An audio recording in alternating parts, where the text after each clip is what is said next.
నమస్తే, welcome to పురాలకులు. ప్రస్తుతం మనం బీజేపీ పార్టీ రాష్ట్ర ప్రధాన కార్యాలయంలో అధికార ప్రతినిధి రాణి రుద్రమాదేవితో ఉన్నాము. బీజేపీ పార్టీ కావాలనే మొండి వైఖరి చూపిస్తుంది నక్సలైట్ల విషయంలో. వాళ్ళ శవాలని కూడా, అంటే ఆపరేషన్ కాగారు విషయంలో వాళ్ళు చనిపోయిన నక్సలైట్లను కూడా వాళ్ళ ఫ్యామిలీలకు అప్పచెప్పట్లేదని ప్రజా సంఘాలు వ్యతిరేకిస్తున్నాయి.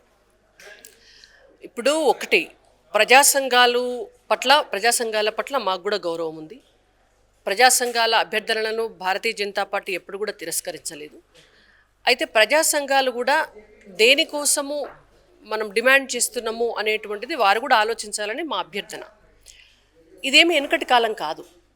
ఇవాళ టెక్నాలజీ ఇంత పెరిగిన తర్వాత, చదువు ఉపాధి అవకాశాలు మెరుగైన తర్వాత ప్రజా సంఘాలు కూడా యువతను మావోయిజం వైపు, నక్సలిజం వైపు, టెర్రరిజం వైపు వెళ్లకుండా జనజీవన క్షేత్రంలో ఉండి సమాజానికి ఉపయోగపడేటువంటి విధంగా తయారు కావాలని వాళ్ళని మోటివేట్ చేయాలి. ఎంతసేపు ప్రజా సంఘాలు కూడా ఇవాళ అడవుల్లోకి వెళ్ళి అడవుల్లో ఏమంటారు చట్టాన్ని వాళ్ళ చేతుల్లోకి తీసుకొని ఇవాళ హత్యలు చేస్తాము, విధ్వంసాలు చేస్తాం అనేటువంటి ఒక సిద్ధాంతం ఏదైతే ఉందో దానిని ప్రోత్సహించడం వల్ల సమాజానికి నష్టం జరుగుతుంది. వాళ్ళు ఆలోచన చేయాలి. ఇవాళ కేంద్రం చాలా స్ట్రిక్ట్గా, చాలా స్పష్టంగా అది ఉగ్రవాదమైనా, అది టెర్రరిజం అయినా, అది దేశం అవతలనే కాదు, దేశం లోపల ఉన్నటువంటి మావోయిజం అయినా, నక్సలిజం అయినా చాలా స్పష్టంగా 10 సంవత్సరాల క్రితమే చెప్పింది. ఎవరన్నా ఉంటే వచ్చి జనజీవన స్రవంతిలోకి రండి, జనజీవన స్రవంతిలోకి వచ్చి మీరు బాజాప్తాగా అందరితో కలిసి బతకండి. ఇవాళ అనేకమైనటువంటి కేంద్ర ప్రభుత్వ పథకాలు ఉన్నాయి, ముద్రా లోన్స్ ఉన్నాయి, తీసుకోండి. మీరు కూడా ఒక చిన్న కుటీర పరిశ్రమ పెట్టుకోండి, లేదంటే మీ జీవనోపాధి కావాల్సినటువంటి అవన్నీ చూసుకోండి. సహజంగా మీరు బతకండి. మీరు ఒక మంచి పారిశ్రామికవేత్తలే 10 మందికి ఉపాధి కల్పించండి. అంతేగాని అడవులలో దాక్కోవడం వల్ల, మీరు చట్టాన్ని చేతిలోకి తీసుకొని ఇంకొకరిని చంపటం వల్ల వచ్చేటటువంటి లాభం ఏం లేదు అనేటువంటిది కేంద్ర ప్రభుత్వం ఎప్పటి నుంచో చెప్తాను, 11 సంవత్సరాలుగా చెప్తాను. కాబట్టి ఇవాళ అయినా కూడా మేము ఈ పందాలోనే ఉంటాము అంటే డెఫినెట్గా చట్టం తన పని తాను చేసుకుంటుంది. ఆపరేషన్ సింధూర్ విషయంలోనైనా, అలాగే ఆపరేషన్ కాగార్ విషయంలోనైనా కొన్ని ప్రజా సంఘాలు అలాగే రాజకీయ పార్టీలు కావాలనే ఎన్డీఏ ప్రభుత్వం మీద బురద జల్లుతున్నాయా, లేకపోతే కారణం ఏంటనుకుంటున్నారు? ఇప్పుడు రాజకీయాల్లో ఉన్నప్పుడు ప్రతిపక్ష పార్టీగా అధికారంలో ఉన్నటువంటి పార్టీ ఒక మంచి పని చేస్తే దాన్ని ఒప్పుకోవాలి అని అంటే చాలా గొప్ప మనసు ఉండాలి. ఒకటి, వాళ్ళ పట్ల వాళ్ళకు విశ్వాసం ఉండాలి. ఒక మంచి పని చేసినప్పుడు ఒప్పుకున్నా కూడా మాకు జరిగే నష్టం ఏం లేదు అని ఎప్పుడు భావిస్తారు అంటే వాళ్ళ సిద్ధాంతం పట్ల వాళ్ళకి నమ్మకం ఉన్నప్పుడు. వాళ్ళ సిద్ధాంతం ఎప్పుడైనా కూడా వాళ్ళ విధి విధానం, వాళ్ళ ప్రభుత్వ విధానము, వాళ్ళ పార్టీ విధానము ప్రజల్లో చాలా బలంగా ఉంది, భవిష్యత్తు మాకు ఉంటుంది అనే నమ్మకం, విశ్వాసం వాళ్ళకు ఉన్నప్పుడు. కానీ అదేది కూడా ఇవాళ ఉన్నటువంటి చాలామందికి కూడా, అంటే ఇవాళ ఆపరేషన్ సింధూర్ని వ్యతిరేకిస్తున్నటువంటి వాళ్ళు ఎవరికి కూడా అది ఉన్నట్టు కనిపించట్లేదు. మనలో మనకు ఎన్నైనా ఉండొచ్చు కాక ఇవాళ దేశానికి, దేశ రక్షణకు, దేశ భద్రతకు సంబంధించినటువంటి అంశం ఆపరేషన్ సింధూర్. మనకు సంబంధించినటువంటి భారతీయులను, అమాయకులైనటువంటి భారతీయులను ఉత్తి పుణ్యానికి మతం పేరు మీద అడిగి కట్టుకున్నటువంటి భార్యల ముందు, కన్న పిల్లల ముందు కాల్చి చంపితే వాళ్లను ఏరివేయడానికి పెట్టినటువంటి ఆపరేషన్ సింధూర్ విషయంలో విమర్శ చేయాల్సినటువంటి అవసరం ఏముంటుందండి? ఇవాళ మన త్రివిధ దళాలకు మోరల్ సపోర్ట్గా మనం నిలబడాలి. మనమందరం కూడా భారతీయులం అనేది గుర్తుపెట్టుకోవాలి. నువ్వే పార్టీ, నేనే పార్టీ, నువ్వు బీజేపీ గవర్నమెంట్లో ఉంది కాబట్టి బీజేపీ ఏం చేసినా నేను వ్యతిరేకిస్తా అంటే నువ్వు భారతీయుడు కదా. అలా చేస్తే ఏమవుతుంది? నువ్వు పాకిస్తాన్కి, తీవ్రవాదానికి సపోర్ట్ చేసిన వాళ్ళు అవుతావు కదా. కాబట్టి అది ఆలోచన చేయాలి. అది వాళ్ళకుండేటువంటి విజ్ఞత. ఎవరైనా కూడా దేశానికి ద్రోహం చేసే వాళ్ళ వైపు మాట్లాడుతున్నారు, దేశాన్ని కాపాడేటటువంటి వాళ్ళకు మోరల్గా నిలబడతలేరు అంటే వాళ్ళు కూడా దేశద్రోహుల కిందనే లెక్క. మోడీ యుద్ధం ఆపేశాడు అంటే యుద్ధం పూర్తి చేయలేక, అంటే అమెరికా అధ్యక్షుడు చెప్తే యుద్ధం ఆపేశాడు, భారతదేశ ప్రజలు కొంత వ్యతిరేకత వచ్చింది మోడీ పైన అని అంటే వార్తలు వస్తున్నాయి, అటు ప్రతిపక్షాలు కూడా చెప్తున్నాయి. మీరు ప్రజలకు బీజేపీ పార్టీ తరఫున ఏం చెప్పాలనుకుంటున్నారు ఈ విషయం పైన? అసలు ఫస్ట్ థింగ్, అది యుద్ధం అని ఎవరన్నారు?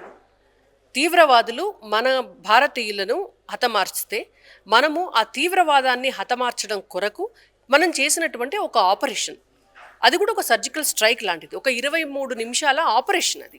దాంతో పాక్ ఆక్రమిత కాశ్మీర్లో ఉన్నటువంటి ఒక 5 స్థావరాలు, తీవ్రవాద స్థావరాలు, పాకిస్తాన్లో ఉన్నటువంటి ఒక 4 తీవ్రవాద స్థావరాలను మనము గుర్తించి వాటిని లేకుండా విధ్వంసం చేసి తీవ్రవాదులు ఎక్కడెక్కడున్నారో వాళ్ళను మట్టుబెట్టే ప్రయత్నం చేస్తున్నాము. దానికి పాకిస్తాన్ కూడా సపోర్ట్ చేయాలని మనము ముందే వాళ్ళకి ఇంటిమేట్ కూడా చేసింది అది కదా. మనం దేశం మీదకి వెళ్ళి మనం యుద్ధం చేయలేదు. తీవ్రవాదం ఎక్కడున్నా కూడా ప్రపంచం నలుమూలల్లో మనం దాన్ని వ్యతిరేకిస్తామని చెప్పినాం. ఒక మహిళ అంటే రాజకీయంలో ఉన్నారు కాబట్టి ఒక మహిళా లీడర్గా చెప్పండి, అంటే వేరే వాళ్ళ టాపిక్ అని కాదు, అంటే మహిళలకు సమన్యాయం ఉందా తెలంగాణ రాష్ట్రంలో? సామాజిక న్యాయం జరుగుతుందా మహిళలకి రాజకీయంగా, ఆర్థికంగా, సామాజికంగా? రైట్. ఒకటి, మనం ఉన్నటువంటి భారతదేశంలో అనాదిగా కూడా పురుషాధిక్య సమాజం అనేటువంటిది ఉంది. అది ఉంది. ఉన్నా కూడా ఈ పురుషాధిక్య సమాజంలో కూడా రాణి రుద్రమదేవి గారు లాంటి వాళ్ళు, ఝాన్సీ లక్ష్మీబాయి లాంటి వాళ్ళు, అహల్యాబాయి హోల్కర్ లాంటి వాళ్ళు అవకాశాలు వచ్చినప్పుడు వాళ్ళ ప్రతిభను నిరూపించుకున్నారు. వాళ్ళు సామ్రాజ్యాలను 20, 30, 40 ఏళ్ళు ఏమంటారు చక్రవర్తులుగా పరిపాలించినారు. అయితే ఇవాళ భారతదేశానికి స్వతంత్రం వచ్చిన తర్వాత విద్య, చదువుకునేటువంటి అవకాశాలు, బయటకెళ్ళి పనిచేసేటటువంటి అవకాశాలు ఈ 50-60 సంవత్సరాల నుంచి మెరుగవుతున్నాయి. అయితే రాజకీయాల్లోకి వచ్చి చట్టాలని చేయగలిగేటటువంటి దాంట్లో కూర్చోవాలంటే గతంలో ఎట్లా ఉండేది అని అంటే వారసత్వం ఉంటేనే. ఇప్పుడు ఇందిరాగాంధీ గారు ప్రధాని అయ్యారు, నెహ్రూ గారు బిడ్డ కాబట్టి అయింది, లేకపోతే అయ్యేటటువంటి అవకాశం ఆమెకు ఉండేది కాదు. అట్లాంటి ఎగ్జాంపుల్స్ చూసుకుంటే పరిస్థితి అది. కానీ ఇవాళ నరేంద్ర మోడీ గారు తీసుకొచ్చినటువంటి 33% రిజర్వేషన్ ఏదైతే ఉందో దానివల్ల నెక్స్ట్ టైం నుంచి ఖచ్చితంగా సచ్చినట్టు 100 మందిలో 33 మంది మహిళలు ఉండాలి. కాబట్టి మహిళలకు డెఫినెట్గా అవకాశాలు వస్తాయి. అందులో కుటుంబ నేపథ్యం లేకపోయినా కూడా కష్టపడేటటువంటి మహిళలు ఎవరుంటారో వాళ్ళు కూడా కొంత పర్సెంట్ బయటకు వస్తారు. అందులో అగ్రకులాలు కావచ్చు, బడుగు బలహీన వర్గాలు కావచ్చు, ఎస్సీ ఎస్టీలు కావచ్చు, సామాజికంగా ఆర్థికంగా వెనుకబడినటువంటి వాళ్ళు కావచ్చు, అందరికీ కూడా అవకాశాలు దక్కుతాయి. భవిష్యత్తులో 33 నుంచి 50%ను కూడా మేము క్యాప్చర్ చేసేస్తాం. కాకపోతే దానికి కొంత సమయం పడుతుంది. ఖచ్చితంగా మాకు మంచి భవిష్యత్తు ఉంటుందని మేము భావిస్తాం. ఇక చివరి ప్రశ్న, మొన్న పార్లమెంట్ ఎలక్షన్లో చూసుకుంటే 8 సీట్లు గెలిచారు. అలాగే ఎమ్మెల్సీ దాంట్లో కూడా మంచి ఆధిక్యత కనబరిచారు. ఇప్పుడు రానున్న రోజుల్లో సంస్థాగత ఎన్నికలు రాబోతున్నాయి, అంటే స్థానిక సంస్థల ఎన్నికలు రాబోతున్నాయి. అంటే ఎలాంటి కార్యాచరణ మీరు సిద్ధం చేసుకుంటున్నారు? మా పార్టీ తరపున గతంలో 2018లో మా పార్టీకి ఉన్నటువంటి ఓటు పర్సంటేజ్ 7, మాకున్నటువంటి ఎమ్మెల్యే సీటు 1. బట్ ఇప్పుడు మా పార్టీ పర్సంటేజ్ పెరుగుతూ వస్తుంది. ఓటు పర్సంటేజ్ పెరిగింది, మాకు సీట్ పర్సంటేజ్ కూడా పెరిగింది. స్థానిక సంస్థల్లో కూడా మాకు మంచి నెంబర్ వస్తుందని మేము భావిస్తున్నాము. ప్రతి బూత్ స్థాయిలో కూడా మేము వెళ్తున్నాం. కాబట్టి స్థానిక సంస్థల ఎన్నికల్లో మాకు డెఫినెట్గా మంచి స్థానాలు వస్తాయి. మేము పోటీ చేస్తాం. గ్రామ స్థాయిలో బీజేపీ పార్టీ వీక్ ఉందని వార్తలు వస్తున్నాయి, నిజమేనా? చాలా పొరపాటు అది. మేము పార్లమెంటు ఎన్నికల్లో మాకు వచ్చినటువంటి ఓట్ బ్యాంక్ చూస్తే మీకు తెలుస్తుంది. 60 స్థానాల కంటే మించినటువంటి స్థానాల్లో హైయెస్ట్ పర్సంటేజ్ వచ్చింది. తెలంగాణలో ఉన్నటువంటి 80% బూతులలో 95% ఓట్ బ్యాంక్ మాకు వచ్చింది. ఇవాళ తర్వాత ఉన్నటువంటి మిగిలినటువంటి బూతులలో కూడా మాకు ఓటు పడని బూత్ లేదు తెలంగాణ రాష్ట్రంలో. కాబట్టి గ్రామాలలో కూడా ఇవాళ మోడీ గారి నాయకత్వాన్ని బలపరుస్తున్నారు. డెఫినెట్గా మాకు అక్కడ కూడా మంచి అవకాశాలు ఉంటాయి. Thank you.